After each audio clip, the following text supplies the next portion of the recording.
Hey, and welcome to Better Utah Broadcast. My name is Katie Matheson. I'm the Communications Director here at Alliance for a Better Utah. And today we have the staff roundtable at a square table, but, rectangular table rather, but that's neither here nor there. Yeah. Welcome Lauren Simpson, who is our Policy Director. So today is a very interesting and kind of smorgasbord conversation that we are going to be having, and I think we probably will have more of these as time goes on. Of course, we are officially in campaign season heading into 2018. So we're going to be talking about a story just dropped about 30, maybe an hour ago, of coverage about a complaint that we had just filed, and it was about that. I know for us to play our favorite game, which is this real life? And I promise you, Lauren has not seen any of these headlines. So for those of you who have not joined us, the way that this game goes is I read a news headline, and our guest has to determine whether or not it's real or fake. Some of these are real, some of these are fake. So with that, let us begin. Okay, let's do it. TV expert's cat decides to climb on his head in the middle of an interview. Real or fake? Fake. No way. It's totally real. What? Yeah, and there's video. It's great. What? Wait, TV expert cat? No. The cat is not a TV expert. Oh, TV expert. Possessive. Yes. Possessive. Grammar, man. Yeah. Grammar matters. All right. I think that's our show. Grammar matters. There we go. That's it. Okay. All right. That is real. It's adorable. Everyone go watch it. All right. Next one. Illinois State Fair temporarily closed after angry bull gets loose. Fake. Dang. Yeah, it was fake. That would be really bad if it was real. Yeah. It was fake. I assumed I would have heard. Okay. I assumed you would have heard. New study says that drinking 3 to 4 cups of coffee on a daily basis could change the pigment of your skin, like carrots. False. Dang, that's false. I know too many people who drink 3 to 4 cups of coffee a day, and they're looking fine. So we're all raising our hands in this room. If it hasn't changed your skin, I know, right? I don't know whose skin it could change. That's true. Okay. Good point. All right, next one. Man sues CVS for telling wife he had Viagra prescription. Oh, okay, fine. I think that's true. It is. Oh. I think that's got to be a HIPAA violation, right? Yeah. It's got to be. I don't know. You don't have to get into the lawyer aspect of it. All right. That is real. Okay. Next one. New shuttle service offers free rides, but only if you keep singing. False? No, it's real. So What I have shuttle? to go. Let's see if I can find it. It's in Finland. Oh. So I'm moving to Finland so that I can go You'd and be ride so good this. at that. Yeah, because I just sing around the office anyway. I was thinking, is it like a Sound of Music tour where you have to... Do you have to sing only Rodgers and Hammerstein if you're on that Yes. bus? You have to wear curtains. Yeah, I think that's appropriate. All right, last one. Pot shop employee fights off attackers with trusty glass bong. False? No way. Oh, man. Police are still trying to smoke out the 3 would-be robbers. No, this is okay. All right, that's the end of that game. Back to business. Okay. So let's talk about what exactly is going on in Utah politics and national politics, and also let's talk about some of the stuff that we've done. So first, let's start with rural redistricting. We came out, our C3 sister organization, ABU Education Fund, which comes out, which is where all of our reports happen, and also how we host our debates, right? Mm-hmm. And so the C3 sister organization released this report, and you did a lot of the heavy lifting on that report. So can you kind of just give us a summary of what's going on with that report? Yeah, so basically, gerrymandering is a hot topic nationally. It's been a hot topic in Utah for a long time. And so when we talk about gerrymandering, we talk about districts that are unfairly drawn, that like because of where you live, your vote doesn't get to go as far. Mm-hmm. So you're punished based on where you live. Mm-hmm. And in Utah, a lot of the criticism about gerrymandering centers around Salt Lake and centers around Democrats. And in fact, that's a common criticism from some Republican lawmakers who have come out and said, oh, this is just like a political thing. This is a very partisan, which is just Democrats wanting more seats in the legislature. And on a federal level. And on a federal level as well, which I think feels you see redistricting. Should a fairly districted state be reflective of the way that people vote in that state, or is it just, well, whoever wins wins, and it's your fault if you lose? But so Salt Lake County is currently split on the federal level. It's split into 3 congressional districts. So the urban vote, and which usually coincides with a liberal vote, is very diluted in Utah with the way the lines are drawn right now.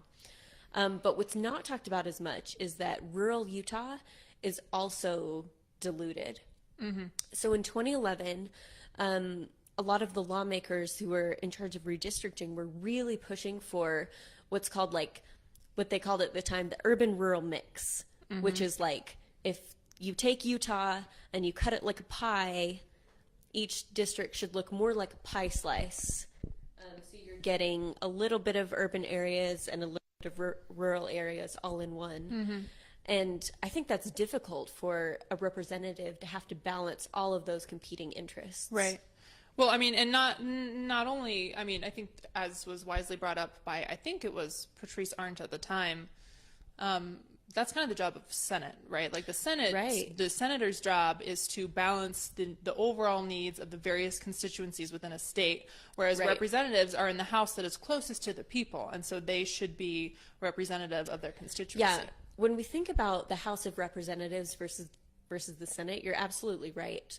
The House of Representatives elects representatives to represent a specific area. So the idea of, trying to include as many voices as possible within a congressional district, I think is sort of dangerous, because it just sort of washes everybody out. And that's definitely what we've seen in a lot of districts. So a lot of the cries for balance were like, oh, well, we really care about rural areas, and we want all of our congressional delegates to really care about rural needs. But what they meant was, we really want all of our congressional delegates to care about public lands and to deregulate public lands, which I think there are a lot of rural Utahns who feel that way about public lands. However, rural Utah goes way beyond public lands. Like, there are a lot of other important issues. And what we found looking at the way that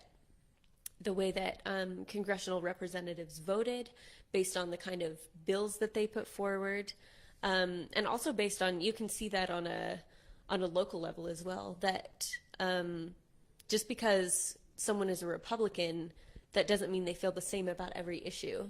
And if you're in an urban area, you might feel different than if you're in a rural area. And there are a lot of things that for example, Utah's congressional delegates voted against that would have really helped rural Utah. So just because you feel a certain way about public lands does not mean that you feel the way that rural Utahns feel about every issue that affects them. Right, and especially as we go, I mean, this has been brought up. We hosted our first general debate last night. This relates, and it was for Senate District 8 with Brian Zender and Kathleen Reby. And these issues were brought up of one of the largest policy issues facing Utah in the coming however many years, 30 years I think was the number I heard last night, is our growth. We are just growing by a Draper-sized population every year for the next 30 years. And so massive population increase for various reasons is going to be a huge thing. And so, and that is mostly on the Wasatch Front. So Ogden to Provo is really going to be just this giant metropolis. But a lot of that doesn't look at what will happen in more rural areas, where they will continue to see kind of a flight by the younger generations leaving these rural areas and going to these larger areas. So it's not a political thing, like you're saying. It's people with the lived experiences and connections to those areas can best advocate for them. And I think, this great line from the redistricting report is the only people equipped to represent and zealously advocate for the needs of rural Utah are rural Utahns themselves. And again, it will become more exacerbated as we continue down this path of massive growth in some areas and kind of decrease in population in other areas. Yeah. And one redistricting model that was put forward by a lot of rural Utahns the last 2 times that redistricting happened. So 20 years ago and, about 2010, 2011. Yeah. Well, like in 2001 and then also in 2011, the last 2 times that redistricting happened, a lot of rural Utahns asked for a donut-shaped model. So if you think about this, our state as like a rectangle with a bite out of it, a rural Utah donut would encompass all of rural Utah together, and then you'd have smaller districts that capture the more urban populations. Right. Which I think is a really interesting idea. Yeah. Was it 61.3%? I mean, it was over 60% of rural Utahns have representation that does not live in rural Utah. Is that correct? Yeah, the way that the districts are drawn right now, if you live in congressional districts 2, 3, and 4, which encompasses all of like the southern and all of the western and most of the eastern parts of the state, so if you're living in Tooele, if you're living in San Juan County, anywhere in between, if you're living in St. George or the rural area surrounding St. George, you have a representative who's living in Utah County or Davis County. Okay. So I want to move on to our next topic, but anything else to add there? No, that's good. So if you're interested in reading this, you can go to our C3 organization's website. That's abuedfund.org. Is also pinned to the top of both of this Facebook page and our ABU Education Fund page. So either one of those Facebook pages you can go to, you can read it. It's at the top. Incredibly interesting information. It's about 20 pages, so it's thorough for sure. It's meaty, but think how educated you'll feel by the end of it. Right. You'll be an expert. You can be that person at the dinner table when somebody says, well, gerrymandering is not an issue, and you can go, well, actually, you will be armed with all the facts. All right. We all want to be that person, right? Okay, so now let's get on to something else. So we recently have filed a formal complaint to the Federal Elections Commission and in regards to the $1 that Representative Love raised for an election that didn't happen and that she knew wouldn't happen. Yeah. Let's talk through that. This news tweet, I mean, to me, when I first looked at it, and I think a lot of Utahns, when we first looked at it, were like, $1.1 million is an outrageous amount of money. Yeah. And so I think there's a lot of danger in this conversation because it gets really jargon heavy and kind of confusing, and like, who understands federal elections campaign laws? Like, that can get really in the weeds. Money for each election with the election cycle, which is like 2 years. So each election looks like each primary might have, or each political party might have a primary election to determine who their nominee will be. And then there's the general election. So it's like 2 different elections within one larger election cycle. Mm-hmm. And in Utah, because right now we have 2 ways that people can get on the ballot.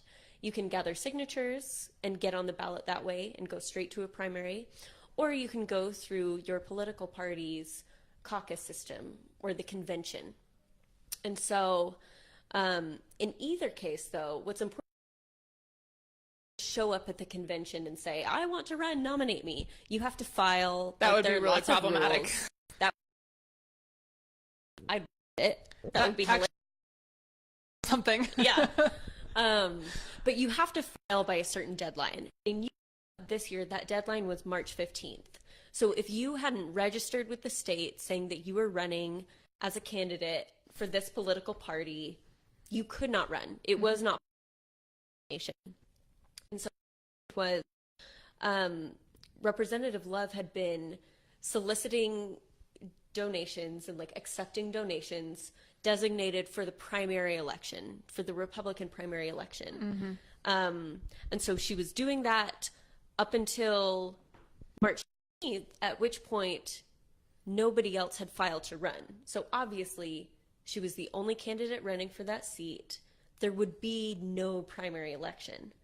And then after March 15th, she continued to accept donations specifically designated for the primary election. And here's why it's a problem. Candidates aren't allowed to raise money for an election that's not going to happen, because that's unfair. And that's how democracy works. You only get to raise money as long as they don't know it's not going to happen. Right. Like if they know that it's not going to happen, so you can raise for a primary that's not going to happen before you don't know that you're going to have a primary. Is that correct? I mean, you can raise money. So if you raise money and then an election happen, you have to give that money back to the donors. If Or that money redesignate it. specifically raised for that, like for that primary election. Right. Or there's another avenue where it's like you have 60 days to redesignate it, and that's like another process that you have to go through. And that's all like semantics, and it's super confusing, but That you can't raise money specifically for an election if the election does not happen. You don't get to keep that money. You have to, because it's not fair. That's like cheating. right. And so, and think about it in numbers. Utah, it's a really weird situation, as Lauren explained, where we have 3 elections within an election cycle. There are like 3, it's like there are 2 different avenues to obtain the primary nomination, and then there's the general election. So 3 ways total, 3 elections in total. Right. So so that gives an opportunity for some people, if that all works out and you do it in a kosher manner, to raise like triple the amount, a triple max amount from a single donor, in each of the 3 different elections. Yeah. And it can be done legally that way, but it also can be done incorrectly. And so news of this broke. So we're kind of just describing old stuff that's happened. Yeah. But basically what we did is we filed a complaint with, like I said, the Federal Elections Commissions and the Department of Justice, because right now, first of all, the response from the Love campaign has been wholly inadequate. The responses that are being given, like I said, are inadequate. I don't want to get into the semantics of it. But more importantly, by filing this complaint, the process, while it always takes a long time with bureaucracies, figuring out federal elections issues, it's always going to take a long time. At least by us filing the complaint, there is a possibility that the process will be in some way sped up. Is that correct? Yeah. We know that so based on like the news that broke last week from CNN and others, we know that the FCC knew about this problem. FEC. Sorry, yes, not the FCC. I don't know the FCC cares. the FEC knew about this problem. We don't know that they were going to do anything about it. And so this is us saying do something about it. Kind of forcing them to address it in a more substantial way. Great. So news of this is still breaking. We're still in the process of going through, the process has been submitted, but as news breaks about this and as we learn more, we will of course let our followers know. And if you have any questions about this issue specifically, because like I said at the beginning, it's an incredibly important issue, but it's incredibly difficult to talk about. So if you have questions about this, we're happy to answer them for you. Send us a message, send us an email. We're happy to talk you through it. There's lots of coverage of it, but again, it still requires at least some amount of sitting there and looking through FEC rules and all that kind of stuff. Yeah. And let's address really briefly, I know you said it was really specific, but I want to talk about why we think that Representative Love's campaign's response has been super inadequate. Okay. So basically, a similar situation happened in the past with Senator Mike Lee when he was running for office. There were a few really big differences there.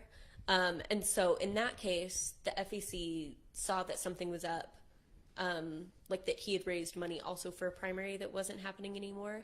And they gave his campaign an exception. And that exception was based on his specific circumstances. What Representative Lev is saying is that she is entitled to that exception, which she's not. The law is the law.